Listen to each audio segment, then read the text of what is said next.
गांव की मुख्य चौपाल के पास ही दो सगे भाइयों मदन और मोहन की सब्जी की दुकानें बिल्कुल आमने सामने थीं। कहने को तो दोनों सहोदर भाई थे, लेकिन धंधे के मामले में दोनों की किस्मत बिल्कुल जुदा थी। बड़े भाई मदन की दुकान पर सुबह से शाम तक ग्राहकों की भारी भीड़ लगी रहती थी। लोग उसकी दुकान की ताजा सब्जियों के दीवाने थे। इसके विपरीत छोटा भाई मोहन अपनी दुकान पर अकेला बैठा मक्खियां मारता रहता था। मोहन दिल का बहुत सीधा और संतोषी इंसान था, लेकिन अब दिन ब दिन घर चलाने और परिवार की जिम्मेदारियों की चिंता उसे अंदर ही अंदर खाए जा रही थी।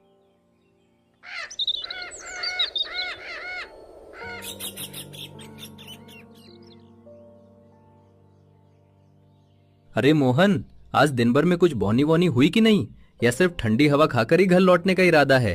जरा मेरी दुकान की तरफ नजर उठाकर देखो। सुबह से पैर रखने तक की फुर्सत नहीं मिली है। ग्राहक संभालते संभालते मेरी तो पीठ दर्द करने लगी है। मदन भाई, ये सब तो अपनी अपनी किस्मत और समय का फेर है। भगवान का आशीर्वाद है कि तुम्हारी दुकान इतनी अच्छी चल रही है। मैं तो बस यही दुआ करता हूँ कि तुम्हें और बरकत मिले। हमारी किस्मत में जो लिखा है वही मिल रहा है। बस किसी तरह परिवार की दाल रोटी चल जाए, मेरे लिए तो वही बहुत बड़ी बात है। अरे भाई मोहन, तुम हमेशा किस्मत का रोना रोते रहते हो। व्यापार सिर्फ किस्मत के भरोसे नहीं, बल्कि तेज दिमाग और चतुराई की बदौलत चलता है। ग्राहक को अपनी बातों में कैसे फंसाना है, कमजोर माल को भी अच्छे दामों में कैसे बेचना है, ये कला हर किसी के पास नहीं होती। अब अपनी ही दुकान को देख लो, सारी सब्जियां सूख रही हैं और उन पर धूल जम रही है। ऐसे ढीले ढाले काम करोगे तो ग्राहक कैसे आएगा? भाई, मेरा सामान तो सब ताज़ा और अच्छा है। मैं कभी किसी को कम नहीं तोलता और न ही बासी सब्जी बेचता हूँ। बस समझ नहीं आता कि ग्राहक मेरी दुकान की तरफ मुड़ता ही क्यों नहीं। दिल हार जाता है जब मेहनत का सही फल नहीं मिलता। तभी मोहन की दुकान के पास गांव के मुखिया ठाकुर साहब आकर रुके, लेकिन उन्होंने मोहन की दुकान को पूरी तरह नजरअंदाज कर दिया और मदन को आवाज देने लगे। अरे मदन, जरा जल्दी से 2 किलो ताजा आलू, 1 किलो टमाटर और थोड़ी हरी मिर्च तोलना भाई। जरा फुर्ती दिखाना, शहर से दामाद जी और कुछ खास मेहमान आए हैं। आइए आइए ठाकुर साहब, आपके लिए तो मैंने सुबह ही मंडी से बिल्कुल ताजा और छाट कर बढ़िया माल अलग रखवा दिया था। आप रुकिए, मैं अभी 2 मिनट में नौकर से सारी सब्जी भिजवा देता हूँ।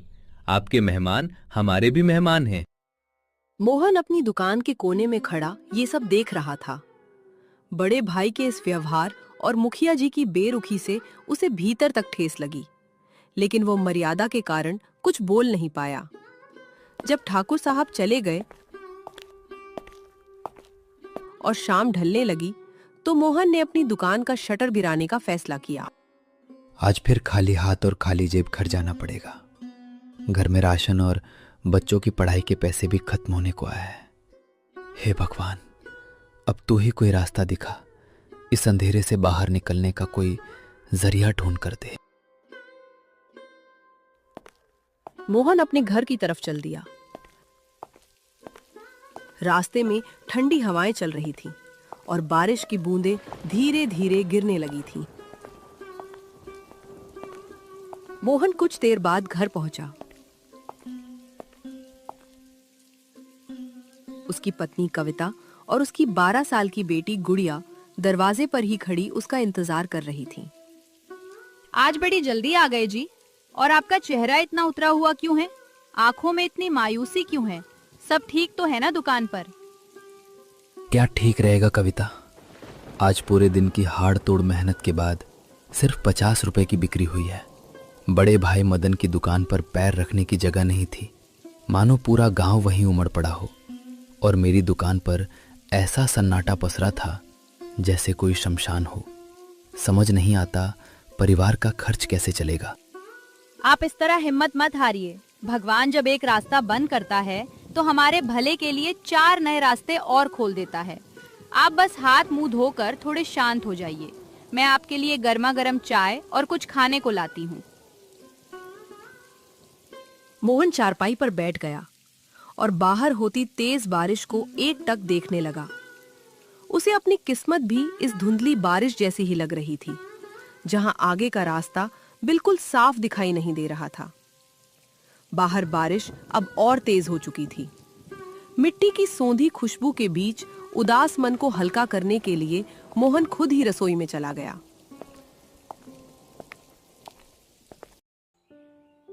मोहन को खाना बनाने का बहुत शौक था और सच कहें तो उसके हाथों में एक जादुई स्वाद था।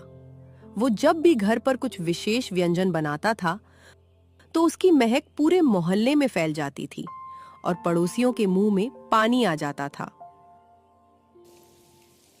लेकिन इस हुनर को एक व्यापार में कैसे बदला जाए और इससे पैसे कैसे कमाए जाएं, ये सीधे सरल मोहन को नहीं पता था।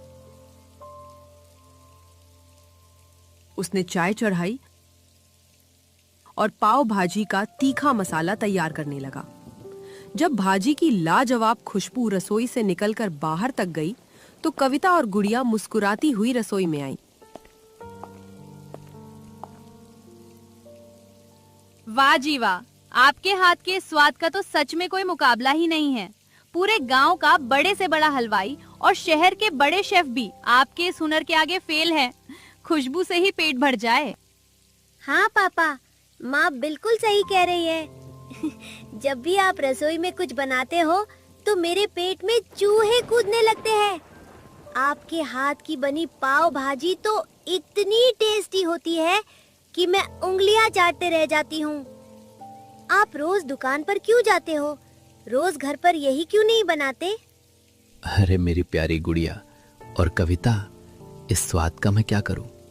पेट भरने के लिए और तुम लोगों की खुशियों के लिए सब्जी की दुकान का चलना बहुत जरूरी है ना। लोग स्वाद की तारीफ तो बहुत करते हैं, लेकिन सिर्फ तारीफों से घर का राशन और स्कूल की फीस नहीं भरी जाती। एक बात कहूँ जी, गुस्सा तो नहीं करोगे? मेरे दिमाग में एक विचार आया है। अरे कहो कविता, इस मुश्किल और इम्तिहान के वक्त में गुस्सा कैसा? जो भी तुम्हारे मन में है साफ साफ कहो, शायद कोई रास्ता मिल जाए।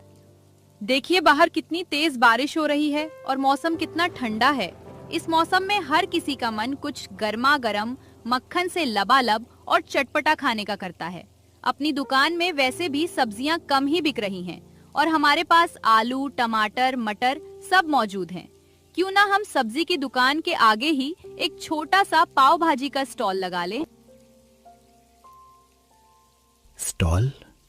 पर कविता, पाव भाजी का स्टॉल लगाने के लिए एक बड़े तवे, भट्टी और बहुत सारे तामझाम की जरूरत होती है। हमारे पास इतना पैसा कहाँ है कि हम ये सब नया शुरू कर सके। पापा, तामझाम की चिंता आप मत करो। हमारे घर में जो बड़ा लोहे का तवा रखा है, हम उसी का इस्तेमाल करेंगे। और दुकान की ताजा सब्जियां तो आपके पास पहले से ही है। माँ और मैं घर पर सारे मसाले कूट कर तैयार कर देंगे। पापा प्लीज, आप एक बार कोशिश करके देखो ना।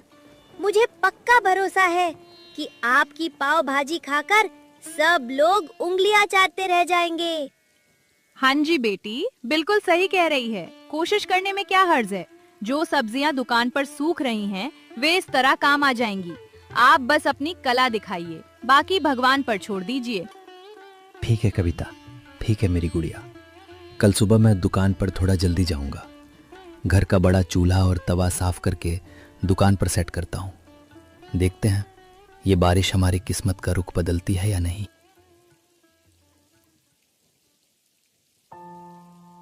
अगली सुबह आसमान में घने काले बादल छाए हुए थे और रिमझिम फुहारें पड़ रही थीं। मोहन सुबह सुबह ही अपनी दुकान पर पहुंच गया था। वो अपने साथ घर से एक बड़ा चूल्हा, बड़ा तवा, मैश की हुई सब्जियां और कविता के हाथों के पिसे हुए खास मसाले लेकर आया था। उसने अपनी दुकान के ठीक आगे एक बड़ा छाता लगाया और उसके नीचे पूरा सेटअप तैयार कर दिया। सामने की दुकान पर बैठा मदन अपनी गद्दी से मोहन की इन तैयारियों को देख रहा था। मोहन को तवा चमकाते और बर्तन सेट करते देख मदन से रहा नहीं गया। वो हंसता हुआ सड़क पार करके मोहन के पास आया। अरे मोहन, ये सुबह सुबह क्या नया तमाशा खड़ा कर दिया है? सब्जी की दुकान बंद करके क्या आप सलग छाप हलवाई बनने का इरादा कर लिया है? ये बर्तनों का खेल खेलने से घर नहीं चलता। नहीं मदन भाई, ये कोई तमाशा नहीं है। दुकान में सब्जियां काफी बच जाती थी और इस रिमझिम बारिश के मौसम में लोगों का मन कुछ गरम खाने का होता है, इसलिए सोचा कि लोगों को गर्मा गर्म शुद्ध मसालों वाली पाव भाजी बनाकर खिलाई जाए। एक छोटा सा प्रयास है। पाव भाजी? अरे भाई मोहन, ये सीधा साधा गांव है, कोई बंबई या दिल्ली शहर नहीं है। यहाँ लोग सुबह सुबह भर पेट दाल चावल और रोटी सब्जी खाते हैं। ये पाव भाजी के चोचले शहरों के हैं। यहाँ कोई इसके लिए अपनी जेब से फूटी कौड़ी भी नहीं निकालेगा। तुम अपना पैसा और समय दोनों बर्बाद कर रहे हो। मेरी मानो तो ये तमाशा बंद करो। कोई बात नहीं मदन भाई, मेहनत करने और कुछ नया आजमाने में क्या बुराई है। तुम बैठो, तुम्हारे लिए अपने हाथ की एक स्पेशल प्लेट तैयार करूं? ना बाबा ना, तुम अपनी ये भाजी खुद ही खाओ और खुद ही खुश रहो। मेरे पास इतना फालतू समय नहीं है। ये कहकर मदन हंसता हुआ अपनी दुकान पर लौट गया।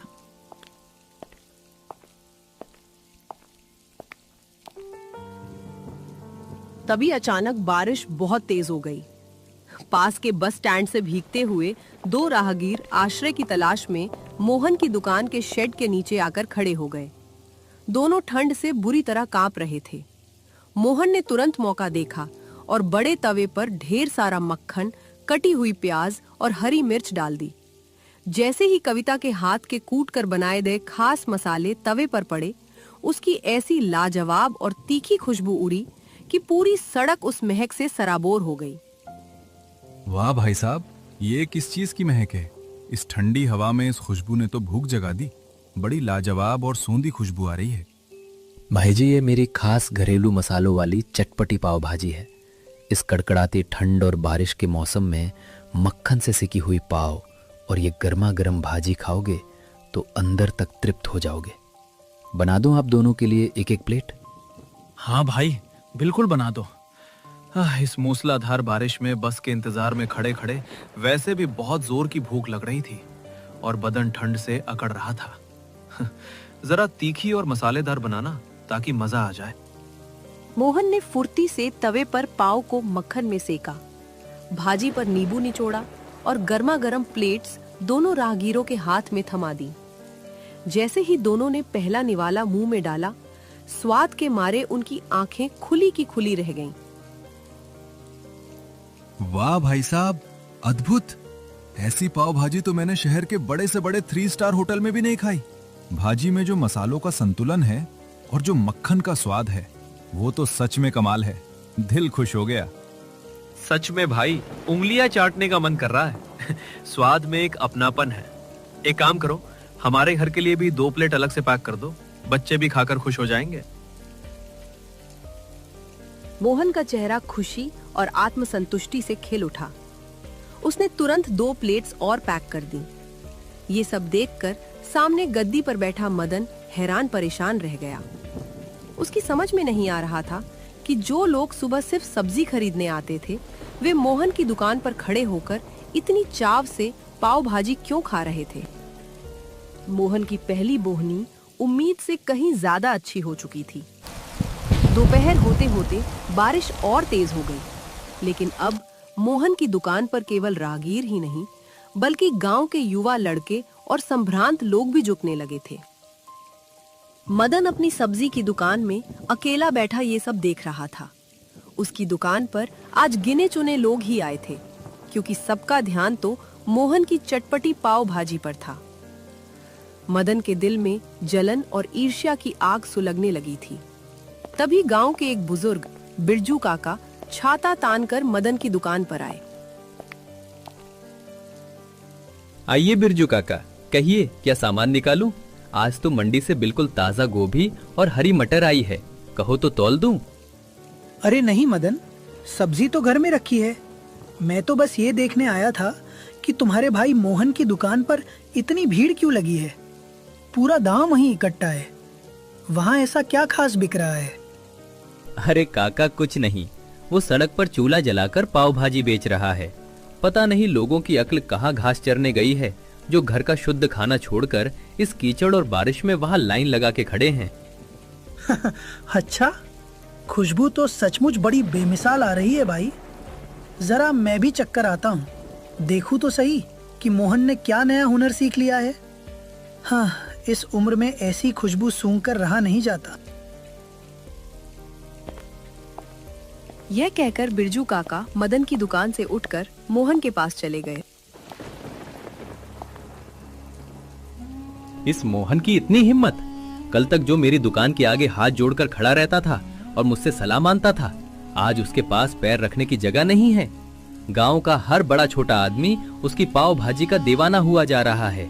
मुझे कुछ तो करना पड़ेगा, वरना ये मेरी बची कुची ग्राहकी भी खा जाएगा और मेरा नाम छोटा कर देगा। शाम को जब मोहन अपनी दुकान बंद कर घर पहुंचा तो उसका चेहरा खुशी से दमक रहा था। उसने जेब से नोटों की गड्डी निकाली और कविता के हाथ में रख दी और गुड़िया को गले से लगा लिया। कविता, तुम्हारा और हमारी बेटी का ये आइडिया तो बिल्कुल तीर की तरह निशाने पर लगा। आज दुकान की सारी सब्जियां भाजी में इस्तेमाल हो गई और पाव के सारे पैकेट बिक गए।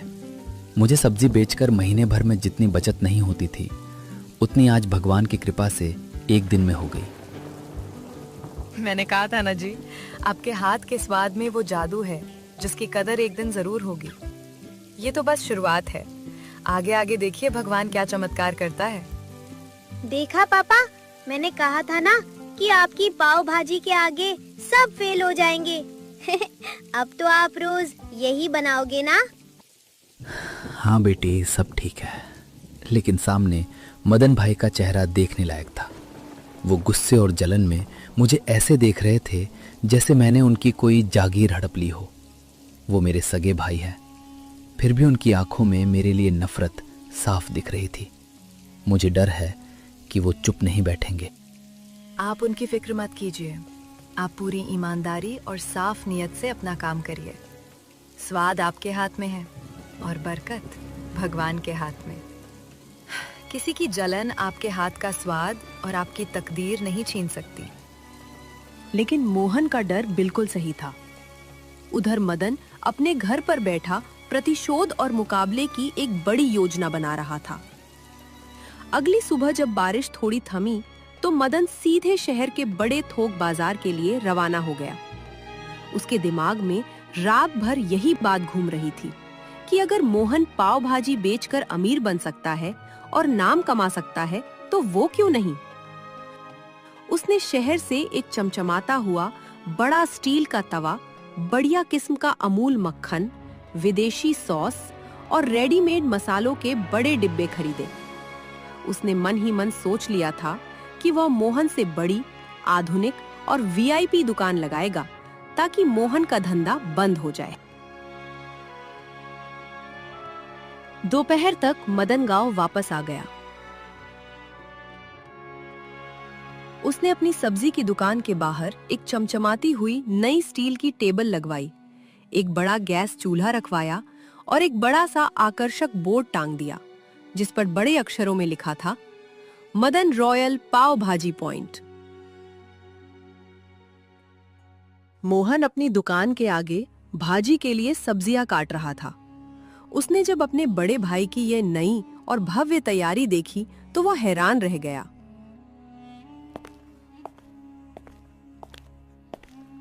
मोहन ने मदन के पास जाकर कहा, मदन भाई, तुमने तो बहुत ही सुंदर और बड़ा स्टॉल लगा लिया है। तुम्हें दिल से बहुत बहुत बधाई। भगवान तुम्हारे इस नए काम में बहुत बरकत दे। अपनी ये बधाई अपने पास ही रखो मोहन। अब तुम्हारी वो साधारण और देसी पाव भाजी का खेल खत्म होने वाला है। देखो, मैं शहर से असली ब्रांडेड मक्खन, विदेशी सॉस और गुप्त मसाले लेकर आया हूँ। अब गांव वाले तुम्हारी वो सूखी और तीखी भाजी छोड़कर मेरी बनाई वीआईपी रॉयल पाव भाजी खाएंगे। तुम्हारा पत्ता साफ है। मदन भाई, बाजार बहुत बड़ा है और खाने वालों की कोई कमी नहीं है। ग्राहक किसी एक का नहीं होता। जिसे जहां का स्वाद भाएगा वो वहां खाएगा। तुम भी कमाओ और हम भी कमाएंगे। हम दोनों भाई मिलकर तरक्की करेंगे तो माता पिता का नाम ही रोशन होगा। तरक्की तो अब सिर्फ मेरी दुकान पर होगी। अभी देखना, जैसे ही मैं अपना ये आधुनिक चूल्हा जलाऊंगा, तुम्हारी दुकान के सारे ग्राहक दौड़कर मेरी तरफ आ जाएंगे। पैसे और चकाचौंध के आगे तुम्हारा ये देसी जुगाड़ टिक नहीं पाएगा। मदन ने तुरंत अपने नौकर को आवाज दी और जोर जोर से तवे पर कड़छी खड़काने लगा, ताकि पूरे बाजार का ध्यान उसकी दुकान की तरफ आकर्षित हो जाए। तभी गांव के मुखिया ठाकुर साहब के छोटे भाई धीरेन्द्र सिंह भी वहां से गुजर रहे थे। अरे मदन, ये क्या नया रूप धारण कर लिया? सब्जी का धंधा मंदा हो गया क्या, जो अब तवे पर हाथ आजमा रहे हो? आइए धीरेन्द्र भैया, सब्जी तो अपनी जगह है, लेकिन अब गांव वालों को शहर के बड़े होटलों का असली और आधुनिक स्वाद चखाने के लिए ये स्पेशल रॉयल स्टॉल खोला है। बैठिए, आपके लिए शहर के खास बटर और सॉस वाली वीआईपी पाव भाजी बनाता हूँ। मदन ने धीरेन्द्र सिंह को सम्मान सहित कुर्सी पर बिठाया और पूरी ताकत से पाव भाजी बनाने में जुट गया। आसमान में फिर से काले बादल घेर आए और रिमझिम बारिश होने लगी। मदन की दुकान पर भी 4-5 लोग इकट्ठा हो गए थे, जो ये देखने आए थे कि शहर वाले मसालों और महंगे मक्खन का स्वाद कैसा होता है। मदन ने तवे पर सब्जियां, उबले आलू और वो सारे सॉस डाल दिए जो वो शहर से लाया था। उसने पाव भाजी को दिखने में तो बहुत खूबसूरत और लाल रंग का बना दिया, लेकिन उसे खाना बनाने का कोई तजुर्बा नहीं था। उसे ये अंदाजा ही नहीं था कि नमक, तीखेपन और मसालों का सही तालमेल क्या होता है। मदन ने बड़े गर्व के साथ पहली प्लेट धीरेन्द्र सिंह के सामने परोसी। लीजिए धीरेन्द्र भैया, खाइए और बताइए, ऐसी रॉयल पाव भाजी आपको पूरे जिले में कहीं नहीं मिलेगी। धीरेन्द्र सिंह ने बड़े चाव से एक बड़ा निवाला मुंह में रखा, लेकिन मुंह में डालते ही उनका चेहरा अजीब सा बन गया। उन्होंने बड़ी मुश्किल से उसे निगला और तुरंत पानी के गिलास की तरफ हाथ बढ़ाया। अरे मदन, ये क्या बवाल बना दिया है तुमने? इसमें तो सिर्फ अजीब सा खट्टापन और कड़वा स्वाद आ रहा है। सब्जियां पूरी तरह गली नहीं है और मसालों का कोई अता पता ही नहीं है, बस रंग डाल दिया है। क्या खाक रॉयल भाजी है ये? ऐसा कैसे हो सकता है भैया? मैं तो शहर के सबसे महंगे सॉस और असली मक्खन का इस्तेमाल कर रहा हूँ। जरा दोबारा चख कर देखिए, शायद कोई गलतफहमी हुई है। अरे भाई मदन, महंगे सामान और बड़ी दुकान से स्वाद नहीं आता। स्वाद तो हाथ के हुनर, अनुभव और साफ दिल से आता है। तुमने तो मेरा पूरा मूड खराब कर दिया। पैसे कमाने के चक्कर में क्या लोगों की सेहत खराब करोगे? पास खड़े दूसरे ग्राहकों ने भी जब धीरेन्द्र सिंह की ये बात सुनी तो उन्होंने तुरंत मदन की दुकान से अपने कदम पीछे खींच लिए। ठीक उसी समय सामने मोहन की दुकान से कविता के कूटे हुए मसालों और असली देसी बटर के तड़के की महक उड़ती हुई आई। वो खुशबू इतनी लाजवाब और सम्मोहक थी कि धीरेन्द्र सिंह खुद को रोक नहीं पाए। भाई, खुशबू तो असली और असली स्वाद का जादू तो उधर मोहन की दुकान से आ रहा है। चलो भाई, मोहन की दुकान पर ही चलते हैं। वहाँ कम से कम तसल्ली का और दिल से बनाया हुआ खाना तो मिलता है। धीरेन्द्र सिंह और उनके साथ खड़े सभी लोग मदन की दुकान छोड़कर मोहन के स्टॉल की तरफ चल दिए। मदन हाथ में कड़छी पकड़े अपनी खाली और चमचमाती दुकान में अकेला खड़ा रह गया। उसकी जलन अब गहरे गुस्से और लाचारी में बदलने लगी थी। अरे मोहन भाई, जल्दी से एक प्लेट अपनी वो कड़क मसाले वाली देसी पाव भाजी लगाओ भाई। सामने मदन ने तो शहर के सॉस के नाम पर पूरा मुंह कड़वा कर दिया। अब तुम ही इस जुबान का स्वाद सुधार सकते हो। ऐसा मत कहिए धीरेन्द्र भैया, मदन भाई ने तो अभी नया नया काम शुरू किया है। धीरे धीरे उनका भी हाथ साफ हो जाएगा। वो मेरे बड़े भाई हैं, थोड़ा समय लगेगा। आप बैठिए, मैं आपके लिए गर्मा गर्म भाजी और पाव लाता हूँ। मोहन ने बिना किसी देरी के फुर्ती से पाव भाजी बनाई। कुछ ही मिनटों में भाप उड़ती हुई मक्खन से लथपथ लाजवाब पाव भाजी धीरेन्द्र सिंह के सामने थी। धीरेन्द्र सिंह ने पहला चम्मच मुंह में रखा और उनके चेहरे पर परम सुकून आ गया। वाह मोहन, इसे कहते हैं असली स्वाद का जादू। मसालों का ऐसा सटीक संतुलन तो सिर्फ किसी उस्ताद के हाथ में ही हो सकता है। तुम्हारी इस पाव भाजी के आगे शहर के बड़े बड़े रेस्टोरेंट और ढाबे फेल हैं। जीते रहो भाई। आसपास खड़े दूसरे ग्राहकों ने भी हाँ में हाँ मिलाई। देखते ही देखते मोहन की दुकान पर ग्राहकों का एक बड़ा मेला सा लग गया। बारिश तेज हो रही थी, लेकिन लोगों का उत्साह और भूख कम होने का नाम नहीं ले रही थी। कोई छाता तान कर खड़ा था, तो कोई शेड के नीचे सिमट कर पाव भाजी का लुत्फ ले रहा था। सामने अपनी बड़ी स्टील की टेबल पर खड़ा मदन गुस्से और अपमान की आग में जलते हुए ये सब देख रहा था। उसने अपने नौकर से कहा, अरे ओ रामू के बच्चे, सीधे खड़े खड़े क्या देख रहे हो? जरा सड़क पर जाकर जोर जोर से आवाज लगाओ कि हमारी पाव भाजी पर 10 रुपए की छूट है, आधे दाम में ले जाओ। मालिक, मैंने आवाज लगाई थी, पर लोग कह रहे हैं कि जहां स्वाद ही अच्छा न होगा वहां मुफ्त की भाजी भी कोई नहीं खाएगा। सब मोहन भाई की दुकान का स्वाद चखने के लिए ही भाग रहे हैं। वहां स्वाद का जादू है मालिक। चुप कर नमक हराम, उसकी तरफदारी करता है। कल तक जो मेरे सामने सीधे मुंह बोल नहीं पाता था, आज उसकी इतनी पूछ हो रही है। मुझे ये बर्दाश्त नहीं हो रहा। कुछ तो ऐसा करना होगा कि इसका ये धंधा हमेशा के लिए बंद हो जाए। मदन को अपने सगे छोटे भाई की सफलता फूटी आंख नहीं भा रही थी। 2-3 दिन और बीत गए और बारिश का सिलसिला लगातार जारी रहा। मोहन की पाव भाजी का नाम अब पूरे गांव के साथ साथ आसपास के 2-4 गांवों में भी फैल चुका था।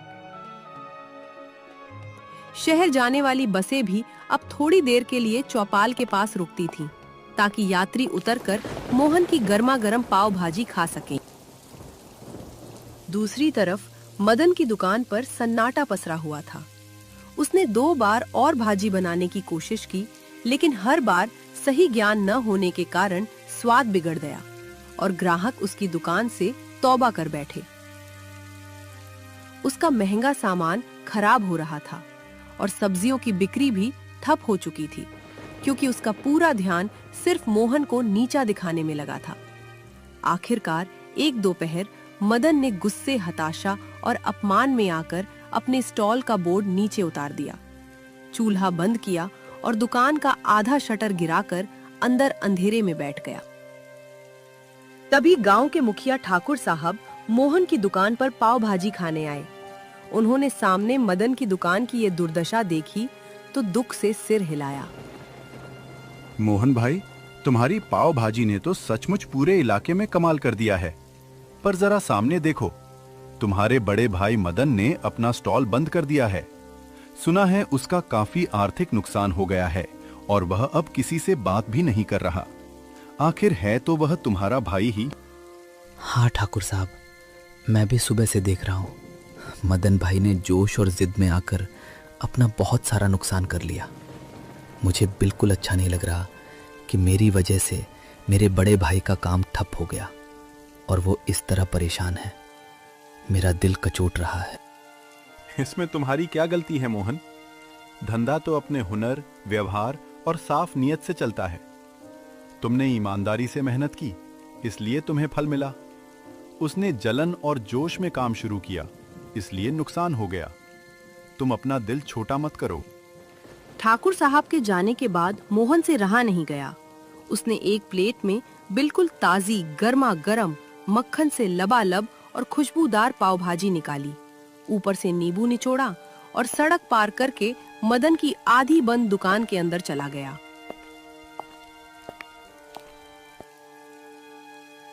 यहाँ क्यों आए हो मोहन? मेरी इस बर्बादी का तमाशा देखने आए हो या अपनी इस सफलता का जश्न मेरे सामने मनाने आए हो? चले जाओ यहाँ से। मुझे तुम्हारी कोई सहानुभूति या भीख नहीं चाहिए।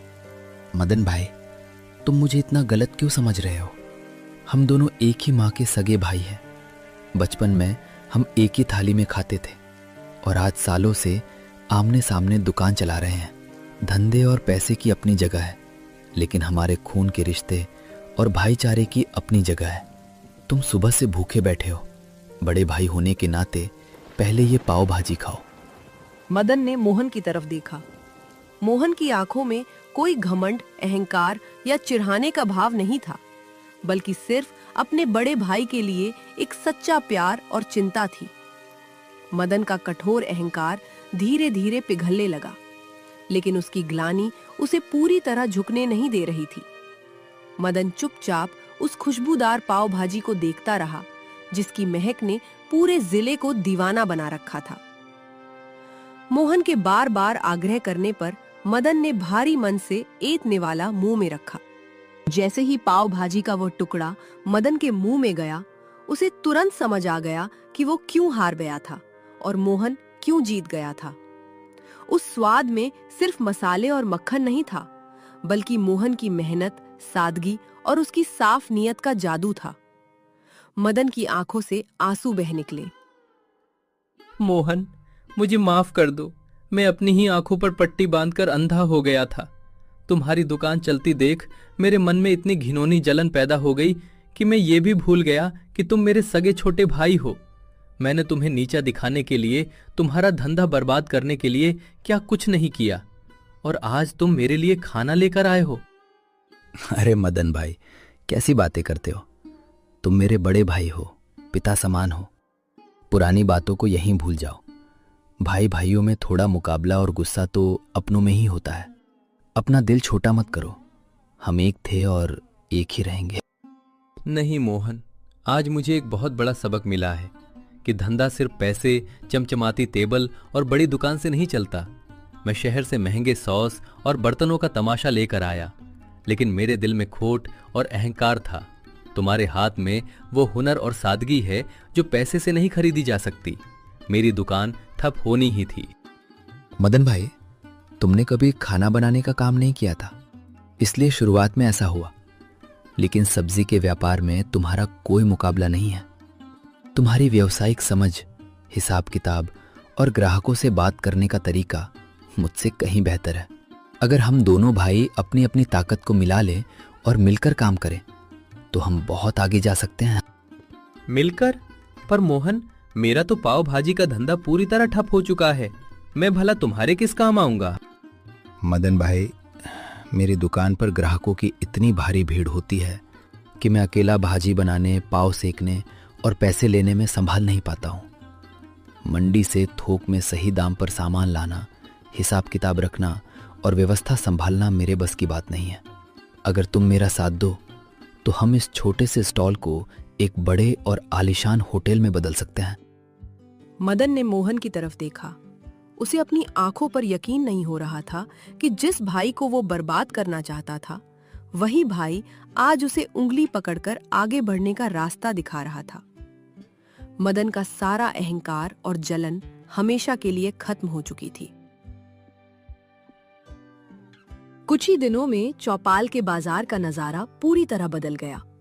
अब मदन और मोहन की दुकानें आमने सामने नहीं, बल्कि एक होकर चल रही थीं। दोनों भाइयों ने मिलकर अपनी दुकान के आगे एक बहुत बड़ा और सुंदर स्टॉल लगा लिया। अब उस जगह का नया नाम था भ्राता पाव भाजी पैलेस।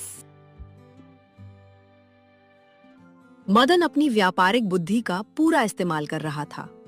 वो शहर और बड़ी मंडियों से सीधे आलू, ताजा मटर और सब्जियां थोक के भाव बहुत कम दामों में लेकर आता, जिससे मुनाफे में भारी बढ़ोतरी होने लगी और लागत कम हो गई। वहीं मोहन पूरी निष्ठा और साफ दिल से अपनी कड़ाही के सामने खड़ा होकर पूरे दिल से चटपटी पाव भाजी बनाता था। घर पर कविता और उनकी बेटी गुड़िया खुश होकर मसाले तैयार करती थीं। शाम का समय था, तेज बारिश हो रही थी और शेड के नीचे ग्राहकों की भारी भीड़ जमा थी। मदन काउंटर पर बैठकर फटाफट टोकन काट रहा था और ग्राहकों से हंसकर सम्मानपूर्वक बात कर रहा था। आइए ठाकुर साहब, बैठिए बैठिए। आपके लिए स्पेशल एक्स्ट्रा बटर वाली पाव भाजी तैयार हो रही है। आज मोहन भाई ने भाजी में कुछ नया और विशेष देसी तड़का लगाया है। खाकर आपका दिल खुश हो जाएगा। अरे मदन भाई, जब से तुम दोनों भाई एक साथ आए हो, इस दुकान की रौनक और सम्मान ही बदल गया है। अब ना तो भीड़ में ज्यादा इंतजार करना पड़ता है और स्वाद तो पहले से भी लाजवाब और अमृत जैसा हो गया है। भगवान तुम दोनों की जोड़ी बनाए रखे। ये सब मोहन भाई के हाथ का जादू और उसकी साफ नीयत है ठाकुर साहब। मैं तो बस व्यवस्था संभाल रहा हूँ और उसका छोटा सा सहयोगी हूँ। रात को जब दुकान बंद हुई तो दोनों भाई काउंटर पर बैठकर दिन भर का हिसाब करने लगे। आज की कमाई ने पिछले सारे रिकॉर्ड तोड़ दिए थे। मदन ने पैसे गिनकर 2 बिल्कुल बराबर हिस्सों में बांटे और एक हिस्सा मोहन के हाथ में रख दिया। मोहन, आज मुझे समझ आया कि जब 2 भाई आपस में जलने की बजाय एक दूसरे का हाथ थाम लेते हैं तो तरक्की दुगनी रफ्तार से होती है। तुमने न सिर्फ मेरा धंधा बचाया बल्कि मुझे एक अच्छा इंसान और सच्चा भाई बनाकर डूबने से बचा लिया। मदन भाई, तरक्की तो इस बारिश, हमारी एकता और तुम्हारी समझदारी की वजह से हुई है। अकेले तो मैं सिर्फ करछी हिलाता रह जाता और भीड़ में खो जाता। तुमने इस हुनर को एक असली और बड़ा व्यापार बनाया है। बड़े भाई का आशीर्वाद ही मेरी असली कमाई है। गांव की वो छोटी सी दुकान अब केवल चटपटी पाव भाजी का केंद्र नहीं थी, बल्कि वो 2 सगे भाइयों की अटूट एकता, प्यार और ईमानदारी की एक जीती जागती मिसाल बन चुकी थी, जिसका स्वाद और जिसकी कहानी पूरे इलाके के लोग कभी नहीं भूल सकते थे।